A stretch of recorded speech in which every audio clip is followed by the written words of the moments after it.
Okay, so it's Anatomy Tuesday again, and today I want to talk with you about alignment because I say it all the time.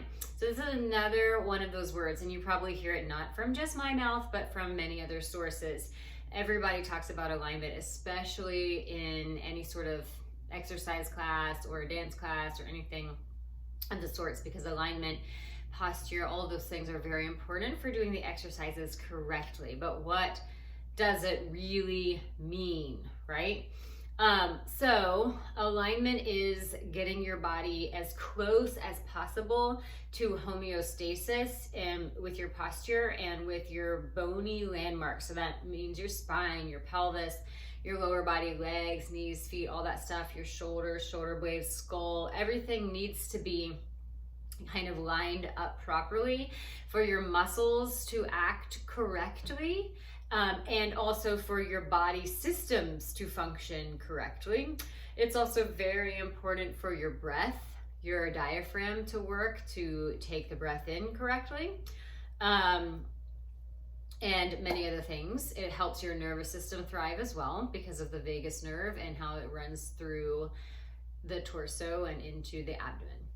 So there are several bony landmarks you can use, and by bony landmarks, I just mean parts of your body where the bones are easy to spot from the outside, right? So you don't need an x-ray machine to figure out if you're in good alignment. And I can tell you right now, because I'm watching myself make this video, my right shoulder is always a little bit lower than my left, and that's a little bit subtle. You may not be able to see that until I pointed it out, but I've always got that going on. So when I'm doing my exercises, I have to be really mindful that my shoulders are in line with each other, right? And now I don't do that by pressing the other one down, right? I have to figure out where on my skeleton, what bones show up for me to let me know how I can create that alignment. So I hope I'm making sense so far. I'm trying to give you a little bit of an example. Now, in the shoulders, my bony landmarks can be my collarbones, and my collarbones are supposed to go flat and wide across my chest. They don't want to be up like that, like a V, and they don't want to be pushed down, and you don't want to see that strain in the muscles of the neck. Okay, so if I'm sitting and I notice that my right shoulder is a little bit lower, I might also notice that my collarbones are not level with each other. They're not even.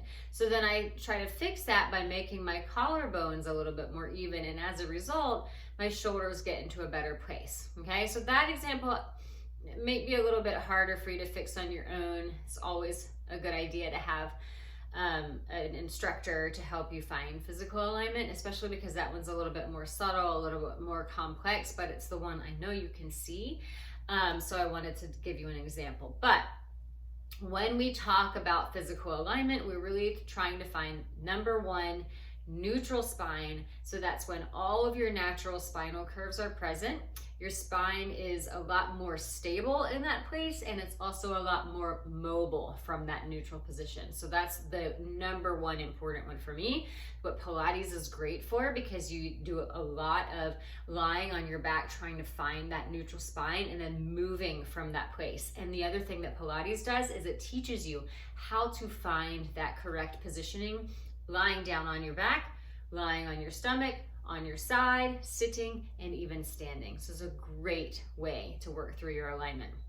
And the things we want to look for is if your pelvis is in good alignment, so that you're not hiking one hip up or down, because that's going to affect your hip flexors. It's going to affect your ability to use your glutes. And then of course it affects your knee, ankle, and feet. Because if you're not in good alignment, you put too much pressure on one knee or not enough on the other, and then your muscles won't really work well. Shoulders are the other big area. You want your shoulder blades in good alignment. I've talked about that. I think it was the last video I talked about shoulder blade alignment. So you can always go back to find that video if you want a little bit more information about that. Shoulders, arms, all that stuff. When you're doing plank work, when you're lifting weights, if you're doing bicep curls and your shoulders are not in good alignment, you're not even going to work your biceps. You're just going to work your top of your shoulders and probably land yourself in a significant amount of pain eventually. Okay, so that's why this stuff is so important, yeah, because your muscles will not function properly if your alignment is not in place. And you really want to take the time to find your physical alignment when you're exercising. I know it's really tempting to go jump in and move really quickly and just get to exercising. You want to feel the burn, you want to start sweating, you want to feel like you've done something, but I promise you, if you take that time to find good alignment before you begin, or even taking time during your exercise class or routine or session to really make sure the alignment is there, you're gonna get a lot better results out of your workout in the long run. All right, so if you have any questions about this, reach out to me. Send me an email, info@julieturnermovement.com. Reach out to me on Instagram @JulieTurnerMVMT or Twitter @JulieMovement. And if you like this video and you want to be notified when I've got new anatomy videos or new exercise flow videos, go ahead and hit the subscribe button below.